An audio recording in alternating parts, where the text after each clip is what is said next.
ایک سالک کا، ایک مرید کا جب وہ اپنی اذکار میں، اپنی طریقت میں ایک مقام تک پہنچ جائے، ان مقامات کو پورا کریں، حق تک پہنچ جائے، تو اس کا مقام اور مرتبہ کیا ہے؟ حضرت ابراہیم بن ادھم رحمۃ اللہ علیہ، آپ ایک بزرگ کے ساتھ پہاڑ پر گفتگو میں مصروف تھے، تو اس بزرگ نے آپ سے یہ پوچھا، حضرت ایک اہل حق کی مکمل ہونے کی کیا علامت ہے؟ جب بندہ حق تک پہنچ جائے تو اللہ تبارک و تعالیٰ اس کو کیا مقام اور مرتبہ دیتا ہے؟ تو آپ نے فرمایا، اگر وہ پہاڑ کو چلنے کا حکم دے تو وہ پہاڑ اپنی جگہ سے حرکت کریں گے۔ آپ یہ کہتے ہی تو پہاڑ حرکت میں آ گیا، تو آپ نے کہا میں نے آپ کو چلنے کا حکم نہیں دیا، آپ ٹھہر جاؤ۔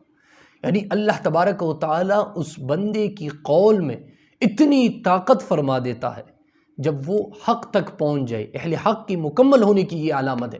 جیسے ابراہیم بن ادھم رحمۃ فرماتے، اگر وہ پہاڑ کو چلنے کا حکم دے تو وہ پہاڑ اپنی جگہ سے حرکت کریں گے۔